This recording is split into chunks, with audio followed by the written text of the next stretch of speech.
கண்ணியமிக்க சகோதர சகோதரிகளே, அல்லாஹ்வின் நல்லடியார்களே, அஸ்ஸலாமு அலைக்கும் வரஹ்மத்துல்லாஹி வபரகாத்துஹு. அல்ஹம்துலில்லாஹி ரப்பில் ஆலமீன். வஸ்ஸலாத்து வஸ்ஸலாமு அலா சய்யிதினா முஹம்மதின் வஅலா ஆலி முஹம்மதின் வபாரிக் வசல்லிம்.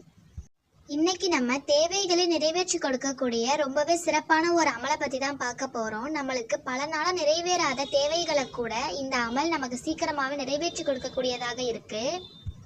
அதோட இந்த அமலானது ரொம்பவே அனுபவபூர்வமான ஒன்றும் கூட. எனக்கு இந்த அமலை செஞ்சு என்னோட தேவைகள் நிறைவேறி இருக்கு.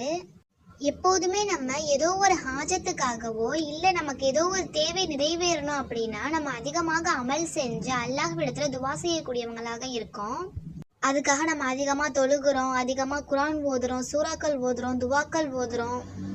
அப்படி நம்ம பல நாளாக கேட்டுட்டு இருக்கிற ஏதோ ஒரு தேவை நமக்கு நிறைவேறாம இருக்கும். அதை நினைச்சு நம்ம ரொம்பவே கவலையில இருப்போம். நம்ம அப்படி இருக்கிற நேரத்துல நம்ம இந்த அமலை செய்யறது மூலியமா நமக்கு பல நாளா நிறைவேறாம இருக்கிற தேவைகளை கூட இந்த அமல் நிறைவேற்றி கொடுக்கக்கூடியதாக இருக்கு. அந்த அமல் என்னங்கிறத பாக்குறதுக்கு முன்னாடி நம்மளோட சேனலை மறக்காம சப்ஸ்கிரைப் பண்ணிக்கோங்க. அப்படியே இந்த வீடியோக்கு ஒரு லைக் கொடுங்க. நீங்கள் கொடுக்குற ஒரு லைக் இந்த வீடியோவை மற்றவங்களும் பார்த்து பயன்பெறத்துக்கு ஒரு காரணமாக இருக்கும். அதோட நன்மையும் உங்களுக்கே கிடைக்கும் இன்ஷா அல்லாஹ். அந்த நன்மையின் காரணமாக கூட அல்லாஹ் நம்மளோட தேவைகளை சீக்கிரமாக நிறைவேற்றி கொடுத்துருவான். அதே போல் நம்ம இதுக்கு முன்னாடி போட்டிருந்த வீடியோவில் நிறையா பேர் துவா செய்ய சொல்லி கமெண்டில் கேட்டிருந்தீங்க. உங்கள் எல்லாருக்காகையுமே நான் எனக்காக எப்படி துவா செய்வேனோ அதே போல் நான் துவா செஞ்சுட்டு தான் இருக்கேன். அல்லாஹ் நம்மளுடைய வாழ்வில் இருக்கக்கூடிய சிறிய மற்றும் பெரிய கஷ்டங்களை தீர்த்து வைத்து நம்மளுடைய வாழ்வை நிம்மதியானதாகவும் மகிழ்ச்சியானதாகவும் ஆக்கி வைப்பானாக. ஆமீன்.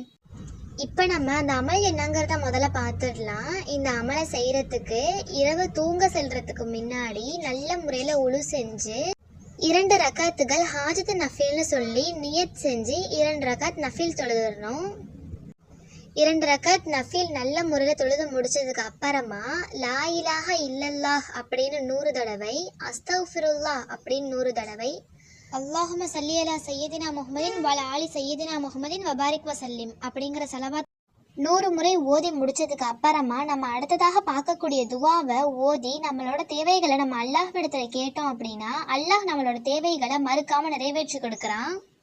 இப்போ நம்ம அந்த துவா என்னங்கிறத பார்த்துடலாம். இந்த துவாவை ஓதி முடிச்சதுக்கு அப்புறமா நம்ம நம்மளோட துவாக்களை கேட்கணும். பிஸ்மில்லாஹிர் ரஹ்மானிர் ரஹீம். லா இலாஹ இல்லல்லாஹுல் ஹலீமுல் கரீம். சுபஹானல்லாஹி ரப்பில் அர்ஷில் அலீம். வல்ஹம்துலில்லாஹி ரப்பில் ஆலமீன். அஸ்அலுக முஜிபாத்தி ரஹ்மதிக வ அசாயிம மக்ஃபிரதிக வல் கனீமத்த மின் குல்லி ஃபிர்ரின் வ சலாமத மின் குல்லி இஸ்மின்.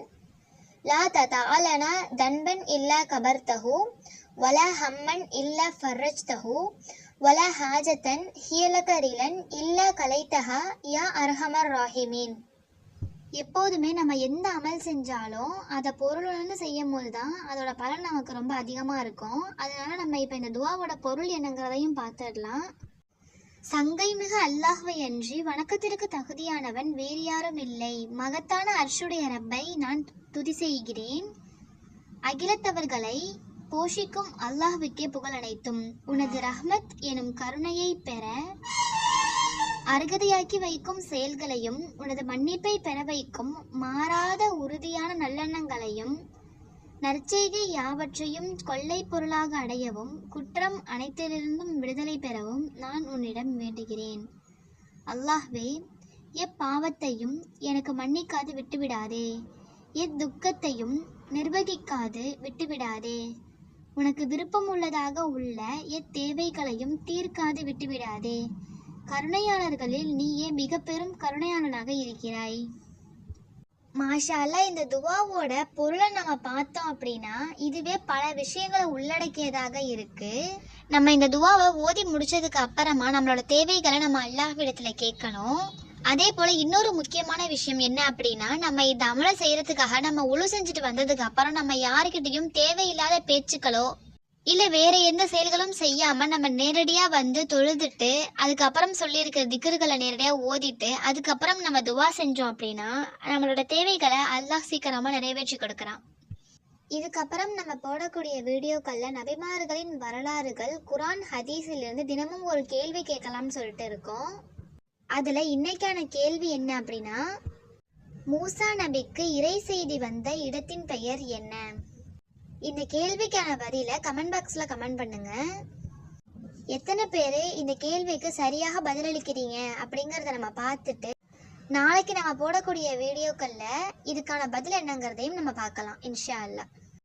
இந்த வீடியோ உங்களுக்கு பிடிச்சிருந்துச்சு, பயன் தரக்கூடியதாக இருந்துச்சுன்னா இந்த வீடியோக்கு ஒரு லைக் போட்டுட்டு நம்ம சேனலையும் மறக்காமல் சப்ஸ்கிரைப் பண்ணிக்கோங்க. அதோட உங்கள் ஃப்ரெண்ட்ஸ் அண்ட் ஃபேமிலிக்கு இந்த வீடியோவை ஷேர் பண்ணுங்கள். அஸ்ஸலாமு அலைக்கும் வரஹ்மத்துல்லாஹி வபரகாத்துஹு.